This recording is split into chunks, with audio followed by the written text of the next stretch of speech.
Hello everyone, good morning সবাইকে। তোমরা সবাই কেমন আছো? আশা করি সবাই খুব ভালো আছো। আমি কিন্তু অনেকটাই ভালো আছি। আর আমি বাবার বাড়িতে এসেছি প্রায় 8 দিন হতে চললো। আমি এখনও কোনো ভিডিও দিইনি, তোমাদের সাথে শেয়ারও করিনি যে আমি বাবার বাড়িতে এসে কী করলাম, কী খেলাম, কোথায় গেলাম, কিচ্ছু আমি শেয়ার করিনি। তো ফাইনালি আজকে আমি আমার বাবার বাড়ির ডে 1 ব্লগ তোমাদের সাথে শেয়ার করছি। শ্যুট তো করে রেখেছিলাম কিন্তু এডিট একদমই করিনি, তাই আজকে সকালে বসে বসে আগে ভিডিও এডিট করলাম, তারপর তোমাদের সাথে শেয়ার করলাম। তো চলো শুরু করি বেশি বকবক না করে। তো সকালে ঘুম থেকে উঠেছি ঠিক 7টার সময়, আর আমার ছেলে কিন্তু ঘুম থেকে উঠে গিয়েছে 5টার সময়। ওর সকাল ঘুমই ভাঙে 5টার সময়। তারপর ঘুম থেকে উঠে দরজা জানালা খুলে, কারণ সকালবেলাতে প্রচণ্ড রোদ উঠে, তারপর তাড়াতাড়ি করে আগে কাজটা সেরে নিয়েছি।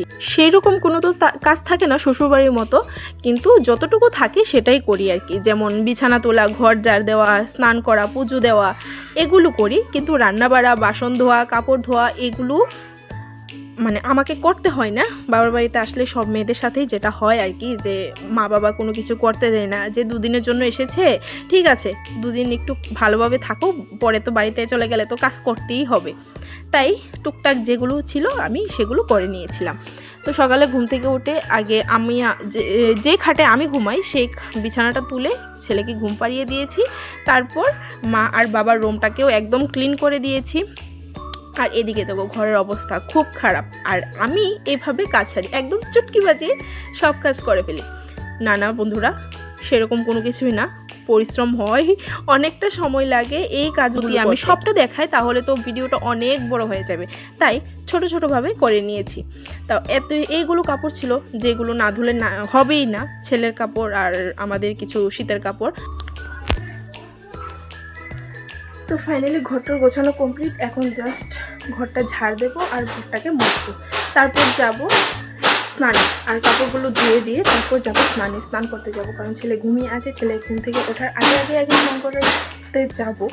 তো চলো বেশি দেরি না করে আগে স্নানে যাই, কারণ বাবার বাড়িতে আসলে না একটা জিনিস খুব হয় আমার সাথে, খুব আলসেমি লাগে, শরীরে একদম এনার্জি থাকে না, খুব ল্যাদ খেতে ইচ্ছে করে।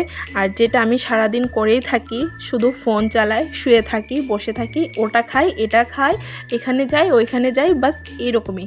আর এটা হয়তো শুধু আমার সাথে না, সব মেয়েদের সাথে হয়।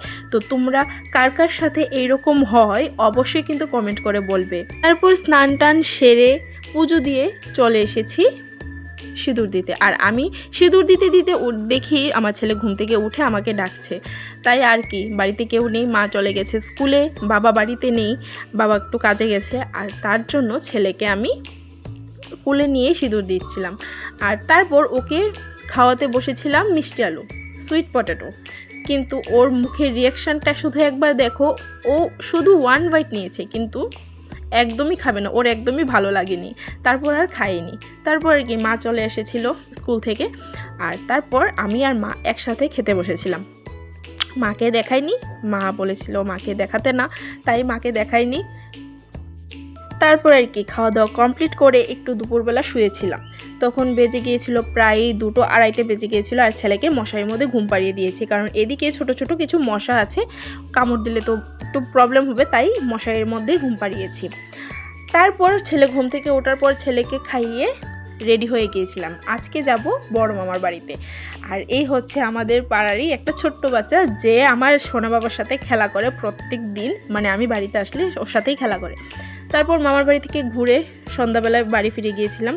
আর এখন না 6টা-7টা বাজলে মনে হয় রাত 10টা বেজে গেছে। আর কিছুদিন পরে এটা ঠিক হয়ে যাবে। তারপর বাবা এনেছিল একটু চিকেন রাতের বেলাতে। তারপর আমি এদিকে মাকে সব কিছু রেডি করে দিচ্ছিলাম, একা হাতে কতটা করবে, ছেলেও ঘুমিয়ে আছে, তাই আমি মাকে একটু রেডি করে দিচ্ছিলাম। তারপর আমি রেডি করে দিয়ে এসে দেখি ছেলে ঘুম থেকে আবার উঠে গেছে। তারপর ওকে খাইয়ে দেবো, কারণ প্রায় 8টা বেজে গিয়েছিল। তারপর ছেলেকে খাওয়াতে বসলাম, আর ওকে খাওয়াতে একটু সময় লাগে, আধা ঘন্টা সময় লাগে। তারপর ছেলেকে খাইয়ে তারপর আমিও একসাথে খেতে বসে গিয়েছিলাম, কারণ ছেলেকে খাইয়ে আমি খেয়ে নিয়েছি, কারণ একসাথে ঘুমিয়ে পড়বো, না হলে ওকে খাইয়ে ঘুম পাড়িয়ে আমি যদি খেতে যাই তাহলে ছেলে আবার উঠে যাবে। তার জন্য ছেলেকে খাইয়ে দুজন একসাথেই বিছানায় চলে গিয়েছিলাম। তো আজকের ভিডিওটা এতটুকু পর্যন্ত, কেমন লাগলো অবশ্যই কিন্তু কমেন্ট করে জানিও। তো গুড নাইট সবাইকে, ভালো থাকো, সুস্থ থাকো, দেখা হবে তোমাদের সাথে নতুন একটা ভিডিও নিয়ে। আর আমার ভিডিও কেমন লাগে অবশ্যই কিন্তু কমেন্টে জানিও। তো চলো টাটা।